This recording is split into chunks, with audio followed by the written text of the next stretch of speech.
نحمدہ ونصلی ونسلم علی سید الانبیاء والمرسلین اما بعد بسم اللہ الرحمن الرحیم قد افلح المؤمنون الذین هم فی صلاتهم خاشعون والذین هم عن اللغو معرضون صدق اللہ العظیم۔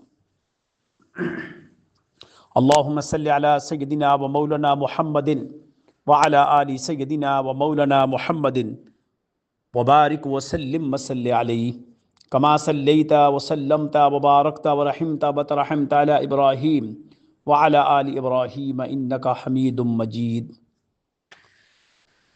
محترم خواتین حضرات، السلام علیکم ورحمۃ اللہ وبرکاتہ۔ 14 فروری 2025 آج جس موضوع پر آپ سے گفتگو کرنا مقصود ہے وہ موضوع ہے ویلنٹائن ڈے۔ اس گفتگو سے پہلے میں چاہوں گا کہ آپ کو ابھی میں بتاؤں کہ پارہ نمبر 18 سورۃ المؤمنون، ابھی میں نے آپ کے سامنے جو 3 آیات کی تلاوت کی ہے، اس میں پہلی جو آیت ہے وہ فرمایا گیا قد افلح المؤمنون، بے شک ایمان والے کامیاب ہو گئے۔ کون سے؟ جن کے اندر یہ 9 صفات موجود ہیں۔ ان میں سے ایک صفت کا میں صرف ذکر کروں گا جو کہ ہمارے موضوع کے مطابقت رکھتا ہے، وہ ہے والذین هم عن اللغو معرضون۔ اور مومن حقیقت میں وہ ہے جو لغویات سے منہ پھیر لیتے ہیں، بےہودگی سے منہ پھیر لیتے ہیں، فحاشی اور عریانی سے منہ پھیر لیتے ہیں، اور ہر وہ عمل جس کے اندر شر موجود ہو، اسراف اور فضول خرچی موجود ہو، بے حیائی، بےہودگی اور بے حجابی موجود ہو، مومن اس سے بچ کر رہتا ہے۔ اور اس کے ساتھ ایک حدیث بھی میں آپ تک پیش کروں گا کہ نبی مکرم صلی اللہ علیہ وسلم کا فرمان عظیم ہے، جس نے کسی قوم کی مشابہت اختیار کی، کسی قوم کے مزاج کے مطابق اپنے مزاج کو ڈھالنے کی کوشش کی، اس کا تعلق اہل ایمان سے نہیں بلکہ اسی قوم کے ساتھ ہے۔ اب یہاں سے میں تھوڑی سی گفتگو کروں گا ویلنٹائن ڈے کے متعلق، تاکہ آپ اس کو اپنے ذہن میں رکھیں، پھر ہم اپنی گفتگو یہاں سے مکمل کریں گے۔ ویلنٹائن ڈے کچھ لوگوں کے لیے پسندیدہ اور کچھ کے لیے ناپسندیدہ ہے، مگر اسے عام طور پر رومانس کا بہترین دن سمجھا جاتا ہے۔ اگرچہ کچھ لوگ مبہم طور پر جانتے ہوں گے کہ اس دن کا نام سینٹ ویلنٹائن نامی ایک پادری سے لیا گیا ہے، لیکن وہ ویلنٹائن ڈے کی پوری تاریخ سے واقف نہیں ہوں گے، جو توقع سے کہیں کم رومانوی ڈے ہو سکتا ہے۔ ویلنٹائن آف ٹرنی 3 صدی کا ایک پادری تھا جس نے قدیم روم میں مسیحیوں کی خدمت کی۔ تاریخ میں ایسے کئی واقعات کی تفصیل موجود ہے جس کی وجہ سے وہ دنیا سے گیا، اور بعد میں کیتھولک چرچ نے انہیں سینٹ قرار دے دیا۔ سب سے زیادہ مانے جانے والے واقعات میں سے ایک کے مطابق ویلنٹائن نے روم کے بادشاہ کلاڈیس دوم کی مخالفت کی۔ شہنشاہ نے نوجوان مردوں کی شادی پر پابندی لگا دی تھی، کیونکہ وہ سمجھتا تھا کہ وہ گھر سے زیادہ میدان جنگ میں کام آئیں گے۔ پادری نے جب یہ چیز دیکھی تو کچھ روایات میں یہ آتا ہے کہ سینٹ ویلنٹائن اس قانون کے خلاف تھا، یعنی بادشاہ کیا چاہتا تھا کہ شادی پر پابندی لگا کر تاکہ نوجوان جنگ میں کام آئیں، اور شادی ان کو نکارا کر رہی ہے۔ تو یہ جو چرچ کا پادری تھا ویلنٹائن، اس نے اس قانون کی خلاف ورزی کی، اور وہ خفیہ تقریبات منعقد کر کے نوجوان جوڑوں کی شادیاں کرواتا تھا۔ یہ شہنشاہ کی نظر میں سنگین جرم تھا۔ یہ پادری اس وقت کے بادشاہ کے قانون کی خلاف ورزی کر رہا تھا۔ اس کی پاداش میں بادشاہ نے اس پادری کا سر 14 فروری کو اس کا سر قلم کر دیا۔ شہنشاہ کے غیظ و غضب کے باوجود کیتھولک چرچ نے ویلنٹائن کی مسیحی عقیدے پر عمل کرنے والے جوڑوں کو اکٹھا کرنے پر تعریف کی۔ یعنی بادشاہ نے اس پادری کا سر قلم کر دیا، لیکن کیتھولک جو پادری تھے انہوں نے پھر بھی اس رسم کو جاری رکھا۔ اس طرح ویلنٹائن کو ان کی موت کے بعد چرچ نے باضابطہ سینٹ کے طور پر تسلیم کیا۔ سینٹ ویلنٹائن اس کے بعد سے پیار محبت اور ویلنٹائن ڈے کی رومانوی روایات سے وابستہ ہو گیا۔ اس واقعہ کے ساتھ ساتھ کچھ افراد کا ماننا ہے کہ ویلنٹائن ڈے کی تاریخ لوپرکالیا نامی ایک قدیم رومن تہوار سے بھی منسلک ہو سکتی ہے۔ یہ میں نے اس کا چھوٹا سا آپ کو رپورٹ بتائی ہے کہ ویلنٹائن ڈے کیا ہے۔ یہ طے ہو گیا کہ ویلنٹائن ڈے مسیحی تہوار ہے، یہ اسلامی تہوار نہیں ہے۔ یہ بھی طے ہو گیا کہ یہ اپنے ملک کے بادشاہ کے بنائے ہوئے قانون سے بغاوت کے نتیجے میں انہوں نے نوجوانوں کو جوڑا، ان کی شادیاں کی۔ یہ تو اچھا عمل تھا، شادیاں کرنا اچھا عمل تھا، شادیاں کی، لیکن اس کے بعد اس کا تشخص یا اس کی کیفیت بدل گئی۔ اب یہ بے حیائی کی طرف چلا گیا، اب یہ بےہودگی کی طرف چلا گیا۔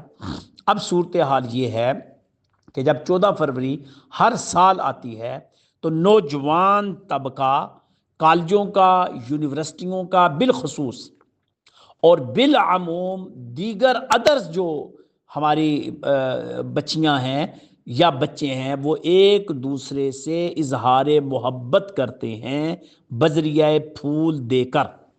پتہ ان کو نہیں ہوتا کہ ویلنٹائن ڈے ہے کیا، اور ان کو نہ ہی یہ پتہ ہوتا ہے کہ یہ مسیحی تہوار ہے۔ اور ہمارے آقا علیہ الصلوۃ والسلام کا یہ فرمان عظیم ہے کہ جو کوئی شخص اگر اس قوم کی مشابہت اختیار کرتا ہے تو اس کا تعلق اسی قوم کے ساتھ ہوگا، ہمارے ساتھ اس کا کوئی تعلق نہیں۔ اب آپ مجھے یہ بتائیے کہ واضح حدیث کے باوجود اگر ہم اپنے اسلامی تہواروں کو نہ منائیں یا اسلامی تہواروں کی طرف ہماری جستجو یا توجہ نہ ہو اور ہم دیگر مذہب کے لوگوں کے تہواروں کو منانا شروع کر دیں تو یہ کتنا بڑا ظلم عظیم ہے۔ میں اس طرف توجہ مبذول کرواؤں گا۔ اسلامی تہوار کیا ہے؟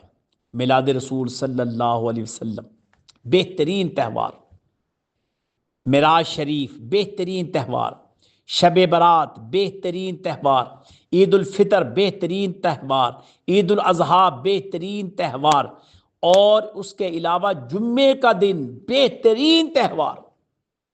آپ اگر ہر ویک تہوار منانا چاہتے ہیں تو جمعے کا دن آپ کے پاس ہے۔ آپ کریں وضو، کریں غسل، صاف ستھرے کپڑے پہنیں، خود تیار ہوں، بچوں کو تیار کریں اور مل کر جا کر جامع مسجد میں جمعہ کی نماز ادا کریں۔ بہترین عمل ہے۔ اس دن بہترین کھانا گھر میں پکائیں، جمعے کے دن تحائف دیں ایک دوسرے کو۔ اور تحائف یہ پھولوں والے نہیں، اس کی گفتگو میں آگے کروں گا کہ یہ پھول کی جو ہم ایک دوسرے کو دیتے ہیں یہ کیا ہے، یہ اظہار محبت کون سی ہے؟ ایک دوسرے کو جو اس کا ذوق ہے۔ اگر آپ کے گھر میں ایک بچہ کتاب پڑھنے کا شوق رکھتا ہے تو اس کو اچھی سے اچھی کتاب دو، اچھی سے اچھی چیز دو۔ اگر ایک بچہ لکھنے کا شوق رکھتا ہے تو اس کو اچھے سے اچھا قلم دو۔ تو آپ اگر ہر ویک کو تہوار منانا چاہتے ہیں تو جمعے کا تہوار بہترین تہوار ہے۔ نہیں تو باقی ایام جب آتے ہیں تو آپ منائیں تہوار، کس نے آپ کو منع کیا ہے؟ اچھے اچھے کپڑے پہنے، لیکن اسلامی تہوار کا جو طریقہ ہوگا وہ اظہار تشکر کا ہوتا ہے خدا کی بارگاہ میں، وہ بےہودگی کا نہیں ہوتا۔ اسلامی تہوار میں اور دیگر مذاہب کے تہوار میں سب سے بڑا جو ڈیفرنٹ ہے وہ یہی تو ہے۔ اسلامی تہوار ہمیں سجدہ کرنا سکھاتا ہے، اسلامی تہوار ہمیں رکوع اور سجود کرنا سکھاتا ہے، ہمیں تسبیحات ذکر الہی کرنا سکھاتا ہے، یہ اسلامی تہوار ہے۔ لیکن اگر ہم تہوار اسلامی منانا چاہتے ہیں، اور ہمیں منانا بھی چاہیے، تو پھر ہم کیا کریں؟ جمعے کے دن غسل کریں، کپڑے پہنیں، ایک دوسرے کو اچھے تحفے دیں۔ پھر بھی آپ گلاب کے پھول نہ دیں، گلاب کے پھول ٹہنیوں پر اچھے لگتے ہیں، گلاب کے پھول انہی جگہوں پر، ان باغوں میں اچھے لگتے ہیں جہاں لگے ہوتے ہیں۔ آپ دیکھیں کہ آپ تھوڑی سی اس طرف توجہ کریں کہ گلاب کے پھول جو ہیں، آپ ان کو کسی کو لے کر دیتے ہیں تو کتنی دیر تک اس کے پاس رہتا ہے؟ وہ مرجھا جاتا ہے، وہ بکھر جاتا ہے، پتیاں پتیاں ہو جاتا ہے۔ تو آپ کا تو جو تحفہ دیا ہوا تحفہ تو بکھر گیا، آپ کا جو تحفہ ہوا ہے وہ باسی ہو گیا، آپ کا جو دیا ہوا تحفہ ہے وہ تو پس مردہ ہو گیا۔ پھر ہم اس پتیوں کو رکھتے ہیں اپنے اندر، پھر اس کو پھینک دیتے ہیں باہر۔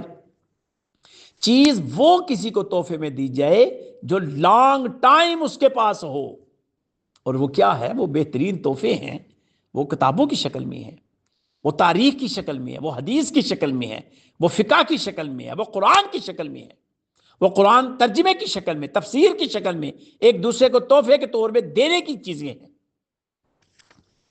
آپ یہ دیکھتے ہیں کہ یہ پھول کبھی قبر پر رکھے جاتے ہیں، اور یہ پھول کبھی مسیحی پر سجائے جاتے ہیں، اور یہ پھول کبھی دلہا اور دلہن کے اوپر پھینکے جاتے ہیں۔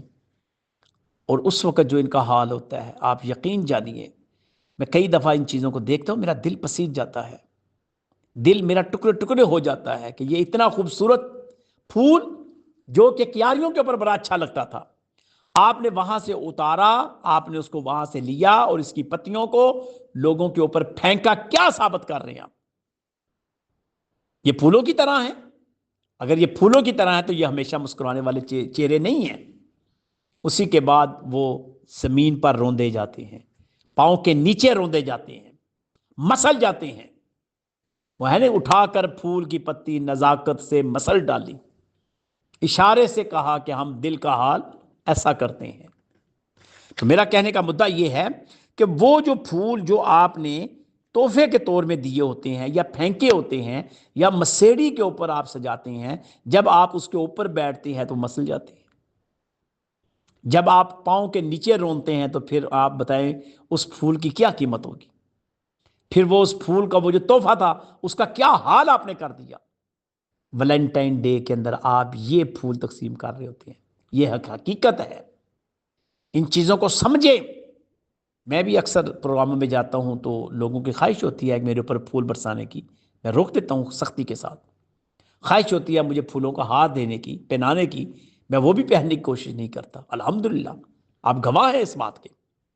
تو اس لیے ان پھولوں کے ذریعے ہم کیا کرتے ہیں؟ اس تہوار کو مناتے ہیں، جبکہ یہ تہوار ہمارے مذہب سے اس کا کوئی تعلق نہیں ہے، یہ دیگر مذہب کے ساتھ اس کا تعلق ہے۔ آپ اسلامی تہوار منائیں، اس میں حیا کو ملحوظ خاطر رکھیں، پردے کو ملحوظ خاطر رکھیں، حجاب کے دائرے میں رہ کر آپ تحائف کو تقسیم کریں، ایک دوسرے کی خیریت پوچھیں، ایک دوسرے کا احترام کریں، فحاشی اور عریانی کے خاتمے کے لیے جد و جہد کریں، اسلامی شعار کا احترام کریں، اور لوگوں کو اسلامی تعلیمات سے آگاہ کریں، بہنوں اور بیٹیوں کی عزت افزائی کریں، نہ کہ ان کے لیے ان کو تماشا بنائیں۔ سیکچول گفتگو سے اپنے آپ کو محفوظ رکھیں، شر والی گفتگو سے اپنے آپ کو محفوظ رکھیں، ایسی گفتگو جو کہ جس کا تعلق سیکچول میٹر کے ساتھ ہے اس سے اپنے آپ کو بچائیں، چونکہ قرآن کہتا ہے والذین هم عن اللغو معرضون، محمد تو لغویات اور بیہودہ گفتگو سے بچتا ہے۔ یہ تو مومن کی صفتوں میں سے ایک صفت ہے۔ یعنی 18ویں سپارے کے اندر شروع میں 9 صفتیں جو مومن کی بتائی گئی ہیں، ان 9 صفات میں مومن کی تیسری جو صفت ہے وہ سب سے امپورٹنٹ یہ ہے کہ وہ لغویات اور بیہودگی سے اپنے آپ کو بچاتا ہے۔ عزیزان، بہنوں اور بیٹیوں، کالج اور یونیورسٹی کی طلباء اور طالبات، خصوصاً بالخصوص جو سکولز میں پڑھتے ہیں، کالج میں پڑھتے ہیں، ٹین ایجز بچے ہیں، میں ان سے مخاطب ہوں کہ خدا کے لیے فحاشی اور عریانی کا بائیکاٹ کریں، فحاشی اور عریانی کے خلاف نبر ازما ہونے کے لیے اسلامی شعار کو اپنائیں، اسلامی شعار کو انٹروڈیوس کروائیں، لوگوں کو اس کی اویئرنس دیں۔ یہ آپ کا کام ہے۔ آپ کا یہ کام نہیں ہے کہ آپ بھی اس طوفان بدتمیزی کے ساتھ اور اس سمندر کی لہروں کی نظر آپ بھی ہو جائیں، اور پھر یہ ہو کہ تمہاری داستان تک بھی نہ ہوگی داستانوں میں۔ اس امید کے ساتھ کہ 14 فروری آئندہ آپ اس تصور میں رکھیں گے کہ یہ اسلامی تہوار نہیں ہے۔ یہ پھر نوٹ کیجئے کہ 14 فروری کو یہ تصور میں رکھیں کہ یہ اسلامی تہوار نہیں ہے، یہ پھول جو پتیوں والے ہیں ان کو تقسیم کرنے والا ڈے نہیں ہے، نہ ہی ہم نے اس کو منانا ہے۔ ہم اپنے اسلامی تہواروں کو منائیں گے، ہم اپنے اسلامی تہواروں کا احترام کریں گے، ہم اپنے اسلامی تہواروں میں ایک دوسرے کا کھانا پکائیں گے، ایک دوسرے کو گفٹ دیں گے، ایک دوسرے کی آنر کریں گے، ایک دوسرے کی عزت کریں گے۔ اور پھر اگر وہ تہوار آپ جمعے کی شکل میں مناتے ہیں تو ہم اپنے بچوں کے ساتھ، اپنے چھوٹے بچوں کے ساتھ، اگر بچیاں ان کے قریب ایسا ادارہ موجود ہے، مسجد موجود ہے جہاں پر جمعے کی نماز ہوتی ہے، خواتین کا اہتمام ہوتا ہے، بچیاں تیار ہو کر وہاں جائیں، اچھے لباس پہن کر وہاں جمعہ پڑھنے جائیں، چھوٹے بچوں کو بھی لے کر جائیں۔ اسلامی شعار یہ ہے، اسلامی شعار یہ نہیں ہے کہ آپ پارکوں میں جائیں اور جناب مختلف علاقوں میں گھومیں اور ایک دوسرے کو، ماں باپ کو بھی نہ پتہ ہو، بہن بھائیوں کو بھی نہ پتہ ہو، اپنی زندگی کو بھی خراب کریں، ماں باپ کو بھی پریشان کریں۔ یہ نہ کام کریں، بلکہ وہ کام کریں جس میں اللہ کی ذات بھی آپ پر رحمت نازل کرے، اور رسول کریم صلی اللہ علیہ وسلم کا دست شفقت بھی آپ پر ہو، اور ملائکہ بھی آپ پر رحمتیں نازل کرتے ہوں کہ یہ وہ لوگ ہیں جو کہ گرد جوانی توبہ کردن شیوائے پیمبری، وقت پیری گرگ ظالم می شود پریزگار، کہ یہ جوانی کے عالم میں توبہ استغفار کی طرف ہیں، جوانی کے عالم میں اپنے آپ کو محفوظ رکھا ہوا ہے، جوانی کے عالم میں اپنے آپ کو مضبوط رکھا ہوا ہے۔